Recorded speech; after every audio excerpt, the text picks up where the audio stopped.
Bien, hermanos, como todos muy bien saben, estamos en una serie de enseñanzas acerca de ministerio y servicio.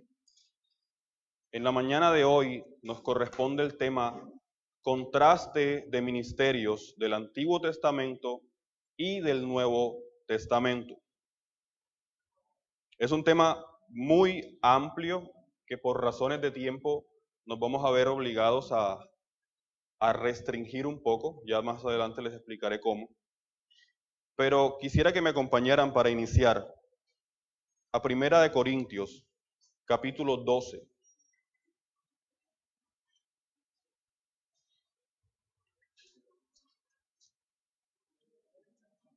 Primera de Corintios, capítulo 12. Vamos a leer los versículos del 4 al 7.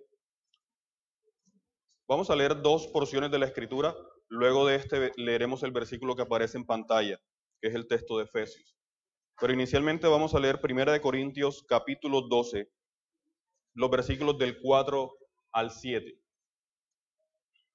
Y dice nuestro texto: Ahora bien, hay diversidad de dones, pero el Espíritu es el mismo. Y hay diversidad de ministerios, pero el Señor es el mismo. Y hay diversidad de operaciones, pero Dios, que hace todas las cosas en todos, es el mismo. Pero a cada uno le es dada la manifestación del Espíritu para provecho. Ahora acompáñenme a Efesios, capítulo 4.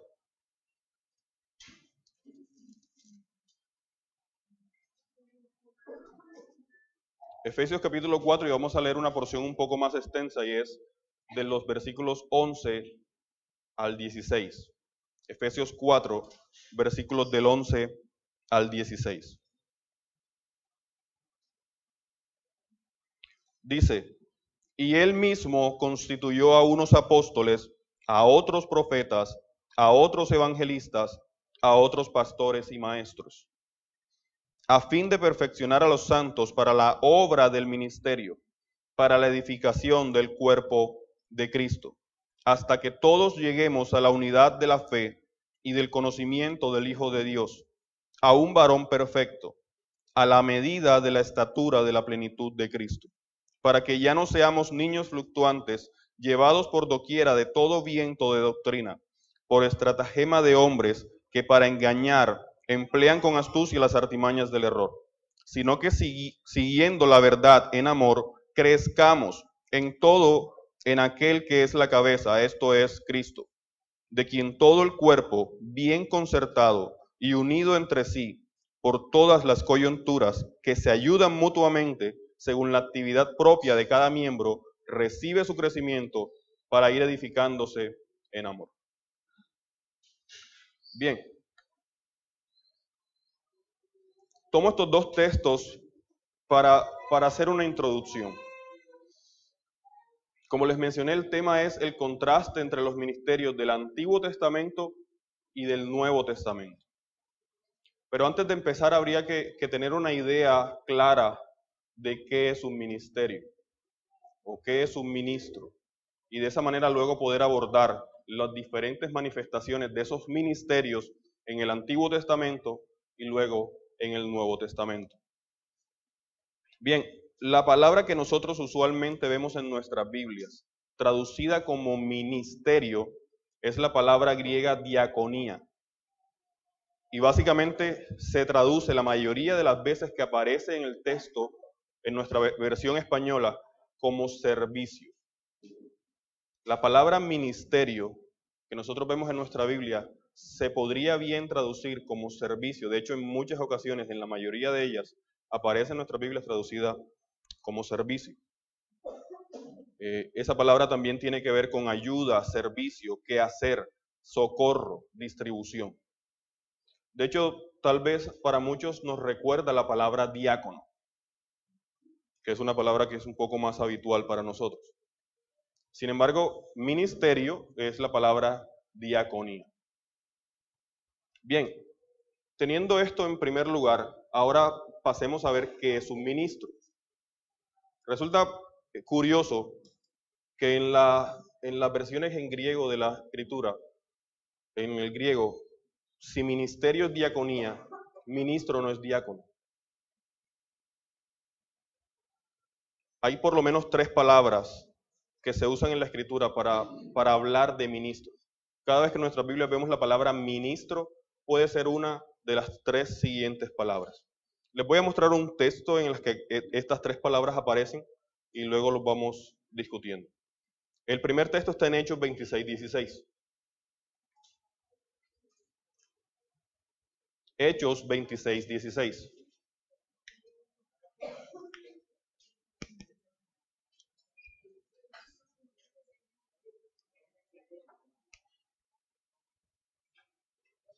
Dice, pero levántate y ponte sobre tus pies, porque para esto he aparecido a ti, para ponerte por ministro y testigo de las cosas que has visto y de aquellas en que me apareceré a ti.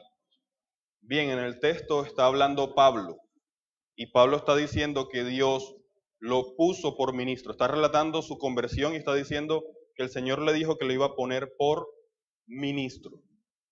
Bien, la palabra que aparece ahí en el griego es la palabra hupertes. Y esa palabra viene de una conjunción de palabras. Una de esas palabras es sub, para nosotros sería un sub, y la otra palabra es remero.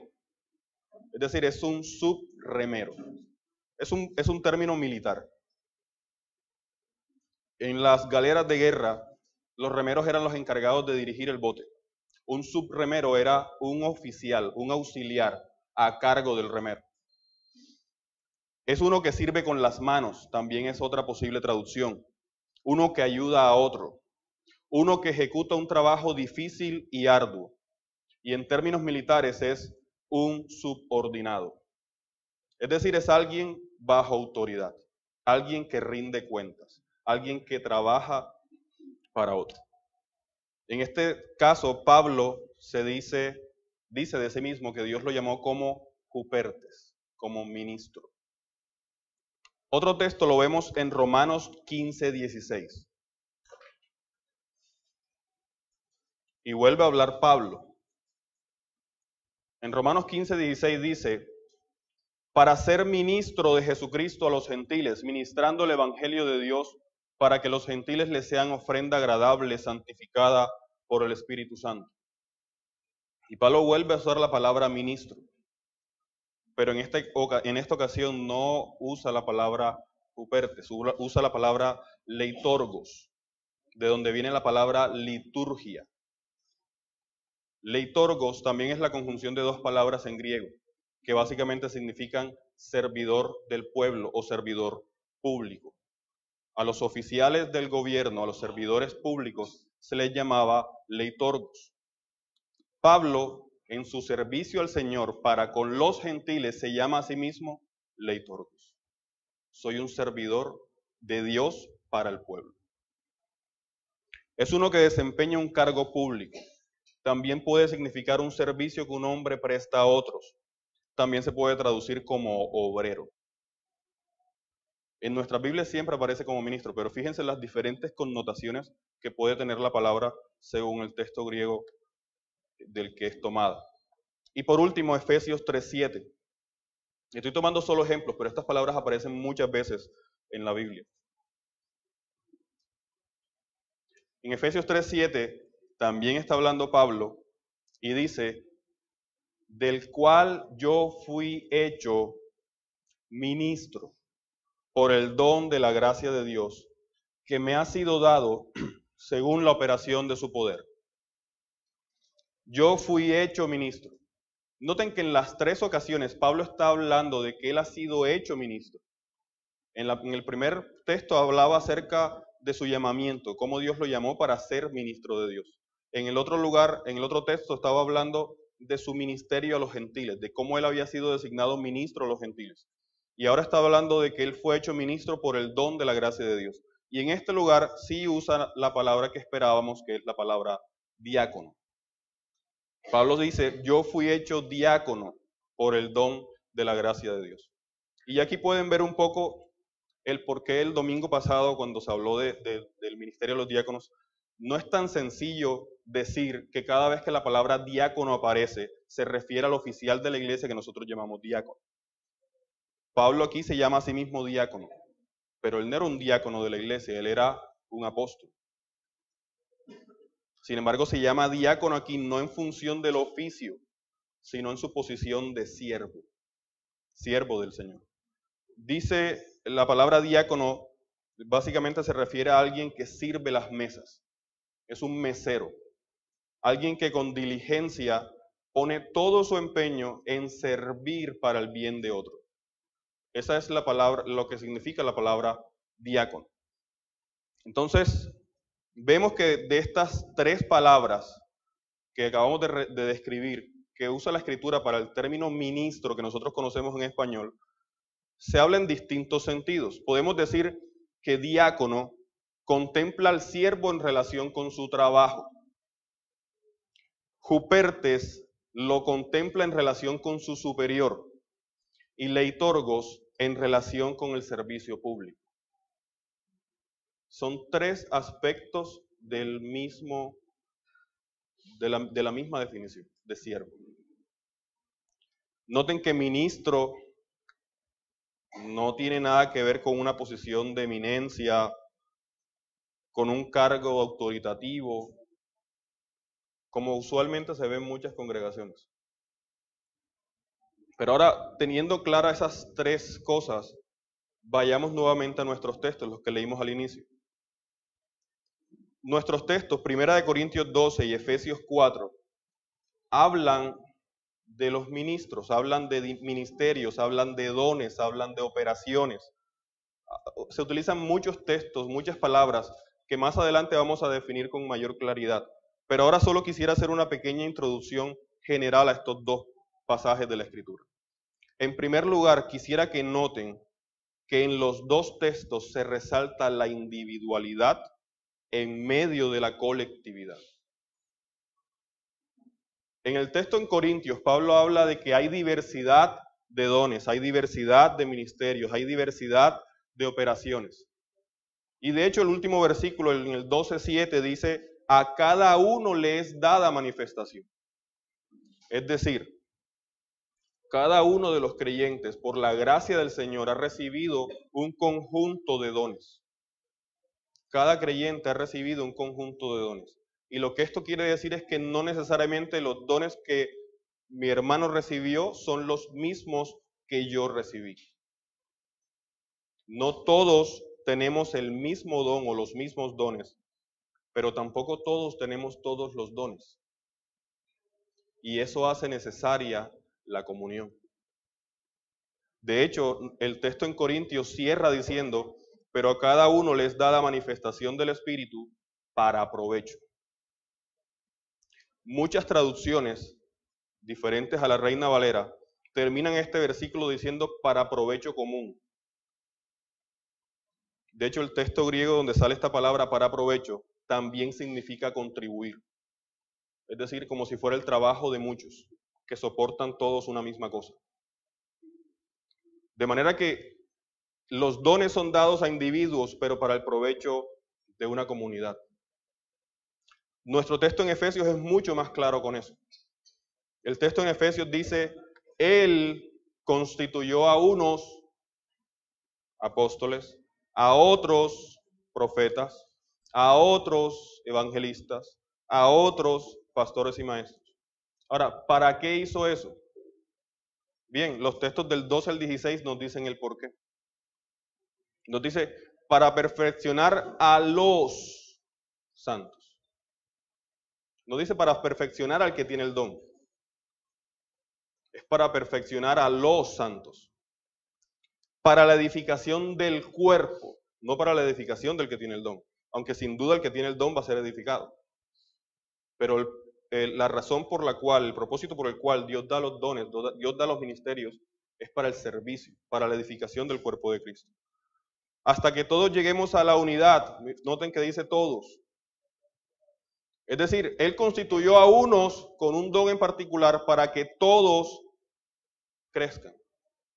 Él dio a unos una función, un oficio en particular, pero para que todos tengan provecho de ese don. Entonces noten cómo, repito, nuestros textos nos resaltan que un ministro, un ministerio, primero viene del Señor, porque es Dios quien los da a individuos en particular, pero ese don es dado para el provecho del pueblo. Ahora, teniendo esto claro, podemos decir que un ministro es un servidor o un funcionario. Es un servicio que se ofrece a personas. Es un oficio enfocado u orientado a personas. Es decir, si yo soy relojero, mi oficio se enfoca o se orienta a los relojes, a un objeto, no a una persona. Si yo soy ministro en el contexto de lo que estamos viendo en la Escritura, mi labor, mi oficio se orienta entonces a personas. ¿A cuáles personas? A las personas que pertenecen al pueblo del Señor, las personas que el Señor quiere edificar. Entonces, en nuestro caso particular, es un servicio dado por Dios para la edificación del pueblo. ¿Estamos de acuerdo hasta ahí? Muy bien. Ahora, bajo esa definición, ustedes me podrían decir una gran multitud de actividades que encajan en esa definición. Y que no necesariamente son las que Pablo listó en distintos lugares de la Escritura. Usted me puede decir, bueno, yo en mi carro traigo a varios hermanos que no tienen automóvil y los traigo a la iglesia. Y de esa manera yo les sirvo a ellos. Es un servicio que estoy dando con las cosas que Dios me ha permitido tener para el beneficio de mis hermanos. Amén. Yo, hermano, de lo que yo sé, de lo que yo estudié, yo pongo mi profesión al servicio de la iglesia y llevo las cuentas de la congregación. Eso es un servicio. O hermano, yo saco de mi tiempo y los sábados vengo y hago el aseo de la congregación para que el domingo todos puedan encontrar este sitio ordenado, limpio, y eso es un servicio. Es decir, bajo esta definición y según lo que vemos en la Escritura, no podemos decir que existe una lista exclusiva y exhaustiva de los ministerios o servicios que un creyente puede ejecutar en la iglesia.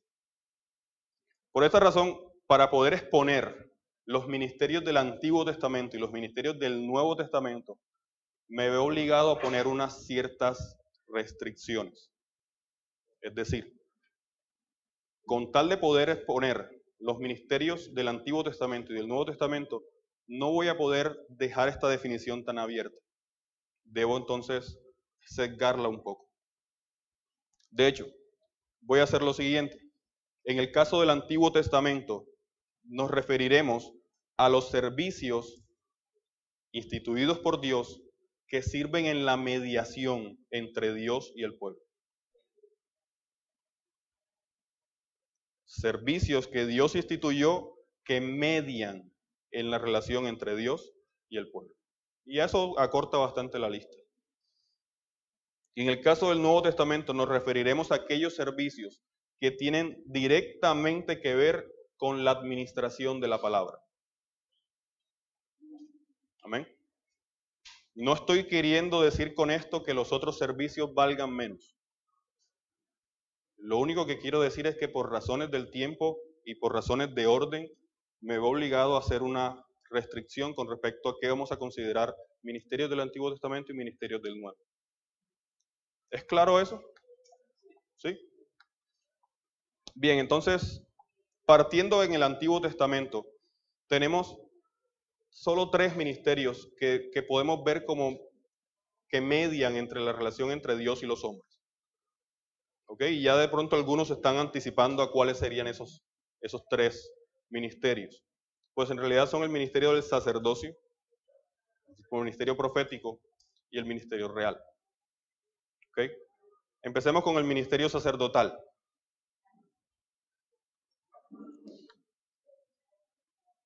Bien, en Éxodo 28 se relata cómo Dios da inicio a lo que conocemos como el sacerdocio en Israel. Dios da instrucciones muy precisas en la Escritura acerca de cómo ha de establecerse ese sacerdocio. En Éxodo 28, de ahí en adelante pueden encontrar cómo Dios establece el sacerdocio. No lo vamos a leer, solo lo menciono como referencia para los que toman notas y puedan ampliar esto en sus casas. Pero desde el 28 empieza Dios a decir cómo han de ser las vestiduras de los sacerdotes, de los levitas, cómo ha de ser la consagración de Aarón y sus hijos. Y básicamente Dios establece que los descendientes de Aarón serán sacerdotes y que Aarón sería el sumo sacerdote. Y además de eso, el Señor le entrega a Aarón a toda la tribu de Leví para que les sirvan a los sacerdotes. Es decir, no todos los levitas eran sacerdotes, solo eran sacerdotes los descendientes de Aarón y sus hijos. Dios da ese orden y todo eso lo podemos ver en el Pentateuco, en los libros de Éxodo, también vemos algunas otras características en Números. De todo esto podemos decir y podemos recordar que las funciones sacerdotales incluyen mediar entre Dios y el pueblo por medio de los sacrificios. Los sacerdotes llevaban a cabo un gran sinnúmero de tareas relacionadas con sacrificios por el pecado del pueblo. Los sacerdotes también enseñaban la ley y los sacerdotes también eran los encargados de juzgar algunos asuntos entre el pueblo. Entonces, los sacerdotes de alguna manera median entre Dios y el pueblo. Dios los instituyó a ellos para que sean ellos los que presenten los sacrificios en nombre del pueblo. Es decir, el sacerdote era el representante del pueblo cuando se hacía el sacrificio. Otro ministerio que vemos en el Antiguo Testamento es el ministerio profético. Bien, la palabra profeta básicamente significa predecir. Alguien que dice algo antes de que ocurra. Predecir es el significado básico de la palabra profeta. De hecho, en el Antiguo Testamento algunas veces también se traduce como vidente o alguien que interpreta los oráculos. A diferencia del sacerdocio que fue dado, y lo pueden ver en su lectura en Éxodo y en Números, que fue dado con unas reglas muy precisas. En el caso de los profetas no hay tales reglas tan precisas.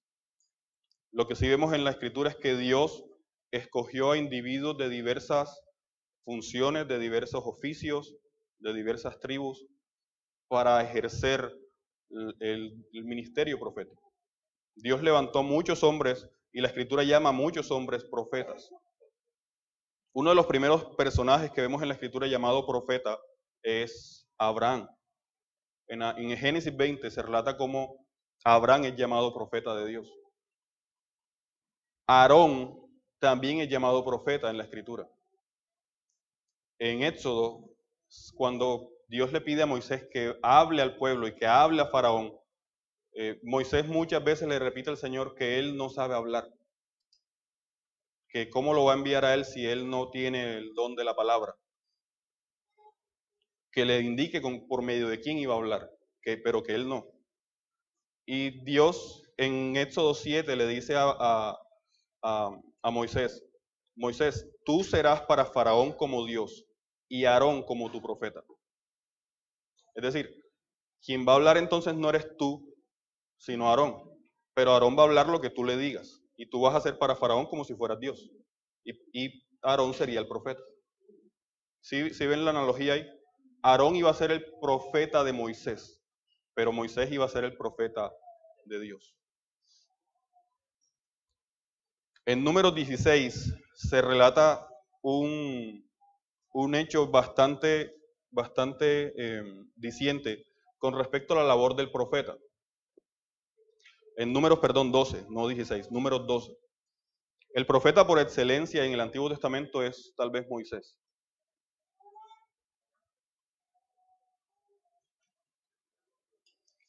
Dice la Escritura que hubo una murmuración entre Aarón y María con respecto a si Dios solamente había hablado acaso por Moisés, si no podía hablar también por ellos.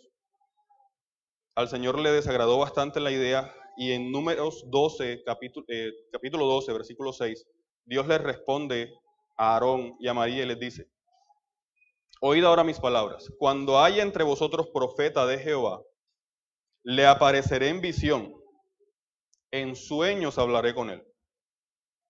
No así a mi siervo Moisés, que es fiel en toda mi casa. Cara a cara hablaré con él, y claramente, no por figuras, y verá la apariencia de Jehová. ¿Por qué pues no tuvisteis temor de hablar contra mi siervo Moisés? Bien, en medio de la reprensión se dicen algunas frases que de inmediato nos hacen pensar en Cristo. No así a mi siervo Moisés, que es fiel en toda mi casa. Es decir, cuando se levante profeta, yo hablaré a ellos por visión, por sueño. Y de hecho eso lo vemos también en los escritos de los profetas. Los profetas dicen: y tuve una visión y vi esto y esto y esto. Dice el texto: no así a Moisés, con él hablaré cara a cara. Por eso los israelitas tenían en tan alta estima a Moisés.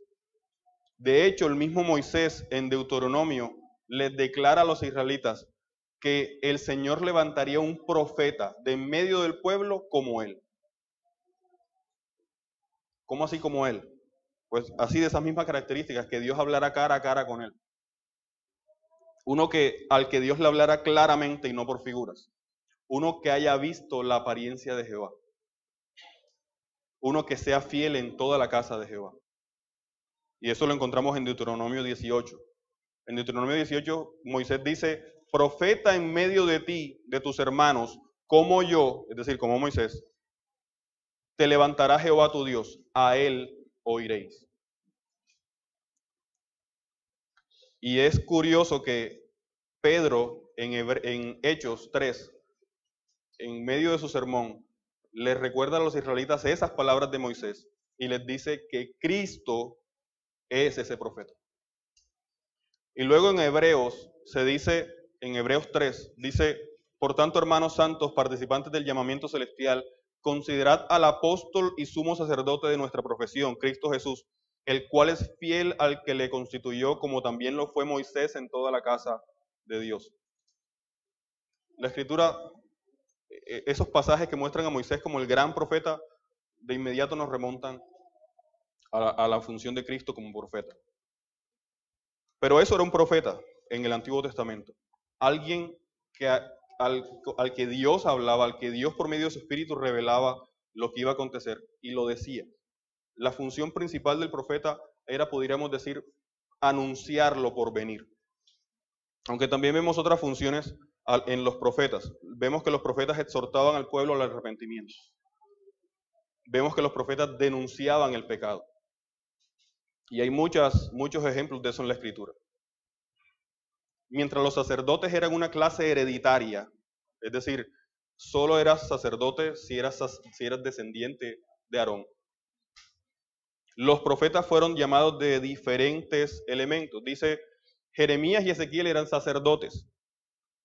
Zacarías también posiblemente era sacerdote. Isaías, Daniel y Sofonías eran de sangre real. Amós era pastor. Es decir, no hay una regla muy clara con respecto a quiénes escogía Dios como profetas. Lo que sí sabemos es que de hecho los había, y que cuando los había eran siervos del Señor para el servicio del pueblo, que anunciaban al pueblo lo porvenir, lo que el Dios iba a hacer.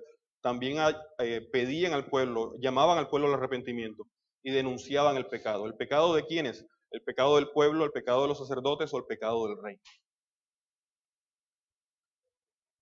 Entonces vemos cómo esto, dentro de nuestra definición, cabe como un ministerio. Y por último, en el Antiguo Testamento tenemos el ministerio real, que es el más tardío de todos los ministerios, y no fue sino hasta los tiempos de Samuel que vemos que en Israel se levanta un rey. El pueblo le pide a Samuel que les escoja, que les designe un rey como el resto de las naciones que ellos conocían. Entonces, hay que tener en cuenta que el rey es una figura de gobierno dentro de una teocracia. Dios, hasta ese momento, era quien dirigía de alguna manera al pueblo. Dios por medio de sus profetas, por medio de sus sacerdotes. Pero ahora el pueblo pide un rey. Entonces este rey se convierte en un mediador entre Dios y el pueblo, en cuanto al gobierno se refiere. De hecho, ya la Escritura había anticipado esto, y en Deuteronomio 17 Moisés escribió acerca de qué debía tener un rey, cuáles eran las características del rey. En esas características Moisés escribió que ese rey debería leer la ley, estudiar la ley, para que no se eleve su corazón sobre sus hermanos, ni se aparte del mandamiento a diestra ni siniestra. Eso lo encuentran en Deuteronomio 17. Cuando se siente sobre su trono, entonces escribirá para sí en un libro una copia de la ley. Es decir, el rey debía conocer la ley. Entonces vemos que Dios anticipaba que el rey fuera alguien piadoso, que debía guiarse por la palabra del Señor. Pero vemos en la historia que los reyes no fueron necesariamente así. De hecho, muchas veces vemos en los libros históricos del Antiguo Testamento que cuando el rey era conforme al corazón del Señor, todo iba bien. El pueblo seguía al Señor, sacrificaban en el templo y demás. Y cuando el rey era malo, entonces todo el pueblo se descarriaba en pos del rey. Y vemos cómo en los libros históricos existe ese vaivén. Cuando el rey era bueno, todo el pueblo, esa piedad de alguna manera influenciaba en el pueblo. Y cuando el rey era malo, pues igual. Ahora, estos tres ministerios que acabamos de mencionar del Antiguo Testamento, sin duda, los vemos cumplidos en Cristo. Cristo es nuestro sacerdote. Cristo es nuestro profeta. Cristo es nuestro rey. Para aclarar un poco este punto, voy a dirigirme al resumen de la confesión en el capítulo 8. El capítulo 8 de la Confesión Bautista de Fe de 1689 habla acerca de Cristo el mediador. Y en los últimos dos párrafos de la confesión, párrafo 9 y párrafo 10, se habla de los oficios de Cristo y dice: este oficio de mediador entre Dios y el hombre es propio solo de Cristo, quien es el profeta, sacerdote y rey de la iglesia de Dios, y no puede, ya sea parcial o totalmente, ser transferido de él a ningún otro. Párrafo 10. Este número y orden de oficios es necesario, pues por nuestra ignorancia tenemos necesidad de su oficio profético. Por nuestra separación de Dios y la imperfección del mejor de nuestros servicios, necesitamos su oficio sacerdotal para reconciliarnos con Dios y presentarnos aceptos para con Él. Y por nuestra indisposición y total incapacidad para volver a Dios y para nuestro rescate y protección de nuestros adversarios espirituales, necesitamos su oficio real para convencernos, subyugarnos, atraernos, sostenernos, librarnos y preservarnos para su reino celestial. Cristo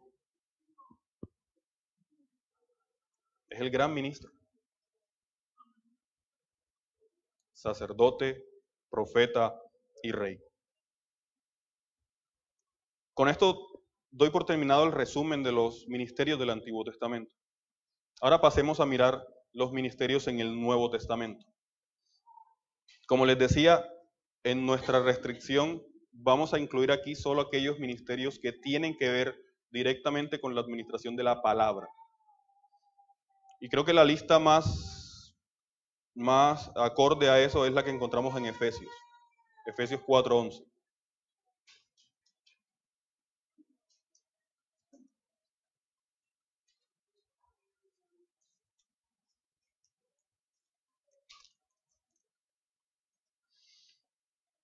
Y él mismo constituyó a unos apóstoles, a otros profetas, a otros evangelistas, a otros pastores y maestros. Tal vez es el pasaje más conocido cada vez que se habla de ministerios.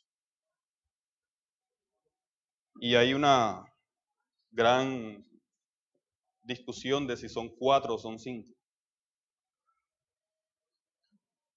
Muchos hablan de que son 5 porque dice apóstoles, profetas, evangelistas, pastores y maestros. Otros dicen que son 4 porque dice a unos apóstoles, a otros profetas, a otros evangelistas y a otros pastores y maestros. Dando a entender que obviamente el que es pastor debe ser maestro.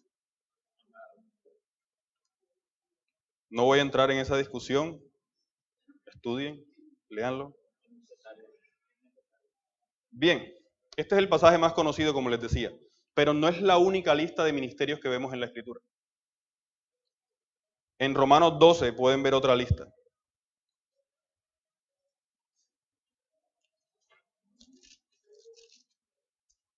En Romanos 12, 4 al 8 dice, porque de la manera que en un cuerpo tenemos muchos miembros, pero no todos los miembros tienen la misma función, así nosotros, siendo muchos, somos un cuerpo en Cristo y todos miembros los unos de los otros. De manera que teniendo diferentes dones, según la gracia que nos es dada, si el de profecía, úsese conforme a la medida de la fe, si el de servicio, en servicio, o el que enseña en la enseñanza, el que exhorta en la exhortación, el que reparte con liberalidad, y el que preside con solicitud, el que hace misericordia con alegría. Y en 1 Corintios 12, 28 hay otra lista. Y aún nos puso Dios en la iglesia, primeramente apóstoles, luego profetas, los terceros maestros, luego los que hacen milagros, después los que sanan, los que ayudan, los que administran, los que tienen don de lengua. Si se dan cuenta, hay muchas, no hay un listado exhaustivo de ministerios en la Escritura, por lo que me veo obligado a hacer a poner esa pequeña regla de la que discutimos al inicio.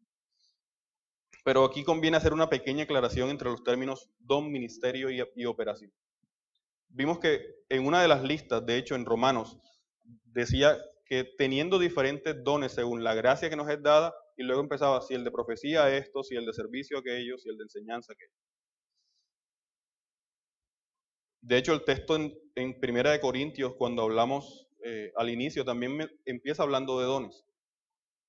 El texto de Efesios incluso también habla de que Cristo repartió dones a los hombres y luego menciona, Él constituyó a unos apóstoles, a otros profetas y demás. Entonces, conviene aclarar qué son esos términos. Y para eso quiero que me acompañen, por favor, al texto en Primera de Corintios 12.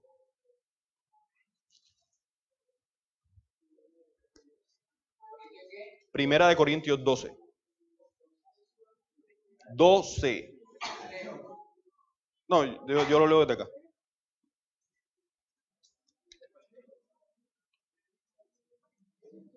Dice el texto, ahora bien hay diversidad de dones, pero el Espíritu es el mismo. Y hay diversidad de ministerios, pero el Señor es el mismo. Y hay diversidad de operaciones, pero Dios, que hace todas las cosas en todos, es el mismo. Es decir, el texto parece que nos da 3 etiquetas nuevas que aprender. Dones, ministerios y operación. Pues muchos se han desgastado intentando mostrar las diferencias entre esas 3 palabras.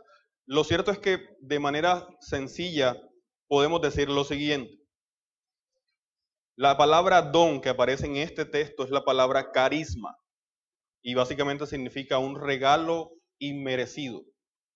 Un carisma es un regalo, particularmente inmerecido. Ministerio es la palabra diaconía. Como ya vimos, es un servicio. Ahora, en este contexto, el ministerio sería el servicio, la puesta en servicio del don. Y por último, vemos la palabra operación. Y en el griego la palabra operación es energema, de donde viene nuestra palabra energía. Es el efecto o resultado de la aplicación de una energía. Entonces, noten algo antes de concluir aquí. Noten que el 4 dice, hay diversidad de dones, pero el Espíritu es el mismo. Hay diversidad de ministerios, pero el Señor es el mismo. Y hay diversidad de operaciones, pero Dios es el mismo. ¿Sí ven la Trinidad ahí? Bien. podemos decir, según esto que acabamos de leer, que el don es un regalo inmerecido que el Espíritu del Señor reparte sobre la iglesia. Y como vemos al principio, no todos tenemos los mismos dones, ni nadie, o generalmente no es la regla, tiene todos los dones. En segundo lugar, cuando ese don es puesto al servicio de la iglesia, le podríamos llamar según este contexto, ministerio. Ahora, cuando ese ministerio, cuando ese servicio, hoy escúcheme bien aquí, es energizado por Dios, el resultado de eso es la operación. ¿Sí se entendió? Noten lo siguiente. Parece extraño e incluso puede sonar hasta esotérico, pero Dios energiza las obras que hacemos. De hecho, miren lo siguiente. En el verso 6 dice, y hay diversidad de operaciones, es la palabra energema, pero Dios que hace, esa palabra hace, es la misma palabra energema. Dios que energiza todas las cosas, en todos es el mismo. Suena extraño hablarlo en esos términos, pero es lo que vemos en la Escritura. Dios energiza el servicio que hacemos. Si Dios no lo energiza, entonces algo más lo está energizando. Y esto es importante. Hermanos, con gran temor puedo decir que usted puede pararse aquí al frente y dar un gran sermón, hacer una magnífica enseñanza. Y con todo eso puede estar pecando. Si lo que estás haciendo no es energizado por el Señor, si no es Dios el que está detrás de ese ánimo, de esa pasión, si no es Dios el que te mueve a hacer eso, sino que son tus pasiones, tu orgullo, tus ganas de mostrar tu gran intelecto, tus ganas de mostrar tu gran oratoria, estás pecando. Y como dicen algunos, estás muriendo con el pan en las manos. ¿Quieres servir? Amén, todos debemos servir. Preocúpate porque tu servicio sea energizado por Dios. Que sea Dios el que haga eso en ti. Y no tus ganas de figurar.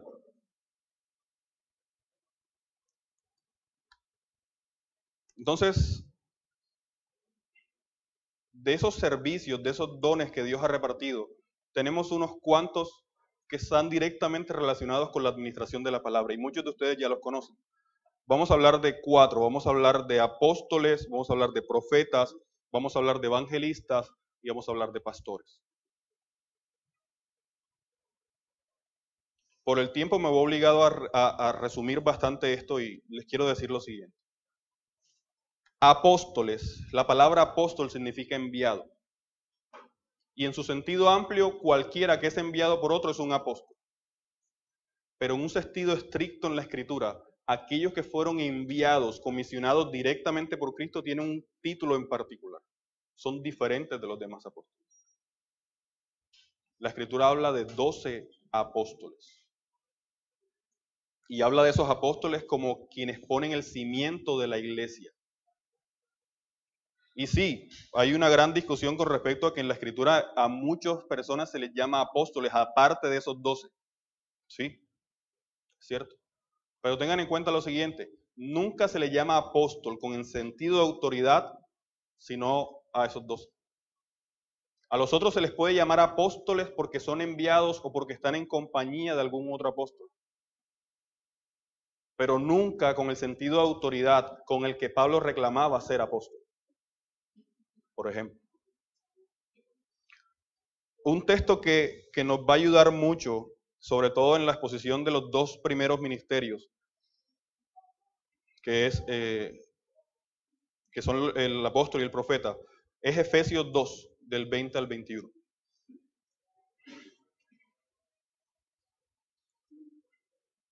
Y antes de leerlo, quiero adelantarme y decirles que recuerden que los profetas en el Antiguo Testamento eran vistos como videntes o como alguien que tenía la capacidad dada por Dios de predecir. Obviamente, no a voluntad. generalmente cuando Dios así lo quería. Efesios 2:20 dice, edificado sobre el fundamento de los apóstoles y profetas, siendo la principal piedra del ángulo Jesucristo mismo, en quien todo el edificio bien coordinado va creciendo para ser un templo santo en el Señor. Noten que en este texto se pone a los apóstoles y profetas como quienes ponen el fundamento. Bien. ¿Será que la palabra profeta en el Nuevo Testamento tiene las mismas connotaciones que en el Antiguo? Pues no. ¿Recuerdan que en el día de Pentecostés, cuando el Espíritu Santo descendió en el aposento alto, dice la Escritura que empezaron a hablar en lenguas? Y los que estaban afuera, pertenecientes a otras naciones, los escuchaban en sus propias lenguas hablar las maravillas de Dios. Sin embargo, Pedro más adelante dice que eso fue el cumplimiento de aquella profecía en la que Dios había dicho que vuestros hijos y vuestras hijas profetizarán. Es decir, ellos estaban profetizando, pero ¿qué estaban diciendo? ¿Estaban anunciando el futuro? No. ¿Qué dice Hechos que los escucharon los que estaban fuera del aposento? Los escuchamos decir en nuestras propias lenguas las maravillas de Dios. En Pedro se nos llama a nosotros nación santa, pueblo escogido. ¿Recuerdan? Y al final dice, ¿para qué? Para que anunciemos las virtudes de aquel que nos llamó de las tinieblas a su luz admirable. Para que anunciemos. Y eso es en muchos casos, la connotación de profecía que vemos en el Nuevo Testamento. Ahora, sí había personas con un don particular.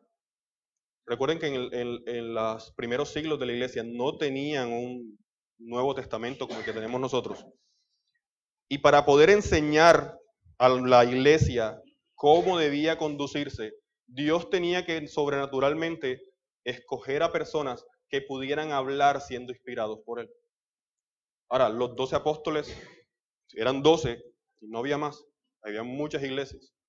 ¿Cómo podía hacer el Señor esto? Dirigir a su iglesia por medio de su Espíritu Santo, a través de profetas.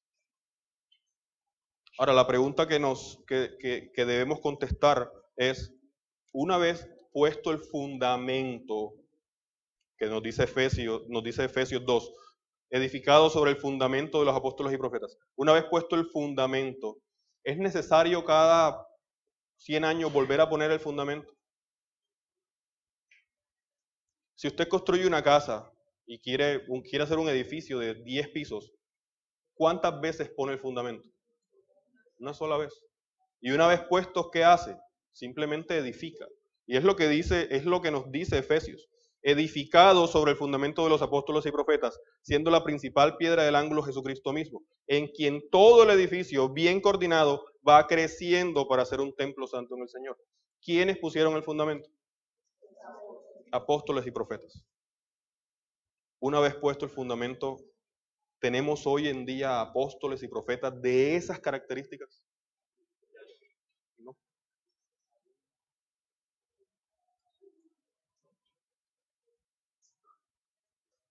La Iglesia Universal es visto como un edificio en construcción, como una casa, que comienza a ser levantada para morada de Dios por medio de su Espíritu Santo. La tarea de los apóstoles y profetas fue, por tanto, la de establecer el fundamento de esa edificación. Hablemos ahora de los evangelistas. Pues bien, nuestro texto en Efesios habla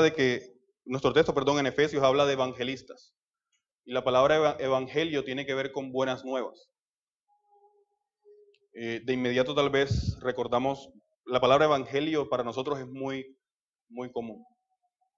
Buena nueva. Recordamos la gran comisión. En Mateo 28 se nos dio la tarea de ir y predicar por todo el mundo el evangelio, haciendo discípulos. Entonces, de alguna manera todos estamos llamados a cumplir esa tarea, pero de alguna manera Dios especialmente a algunos les ha dado los dones para hacer esa tarea con bastante pasión, por decirlo de alguna forma. Todos somos responsables, sí, de predicar el evangelio, pero sin duda hay personas mucho más dotadas que otras para esa tarea. Y pregunta, ¿anunciar el evangelio era necesario solo en la iglesia primitiva? No. Era necesario ya, sí, pero también es necesario hoy. Así que creemos que en la iglesia puede haber evangelistas. Y por último hablamos de pastores y maestros. Los agrupo porque uno de los requisitos que vemos en 1 Timoteo para los ancianos es que sea apto para enseñar. Es decir, un pastor debe enseñar, pero no todo el que enseña es pastor. ¿Sí? Nuestra confesión y nuestra iglesia cree que de hecho es bíblico y es vigente hoy el ministerio pastoral. Yo creo que eso no está en duda y ya bastante se ha hablado de eso. De hecho, hace 2 domingos se habló acerca de esto precisamente. Bien, acabamos de ver los diferentes ministerios entre el Antiguo y el Nuevo Testamento y acabamos de ver también algunas características generales del servicio de los ministerios y de cómo Dios opera en medio de todo eso. ¿Hay alguna duda, aporte corto, breve? Bueno, vamos a hacer un solo aporte, me están haciendo señas. Un solo aporte. Dale, Lincoln. No, vamos a hacer uno solo porque el tiempo ya se acabó.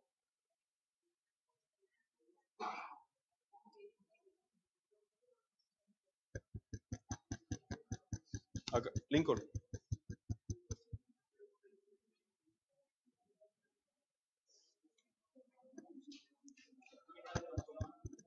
Los demás, si tienen dudas o aportes, al final lo podemos discutir, lo podemos hablar allá afuera. El tiempo no nos da, hermano. Ya, dale.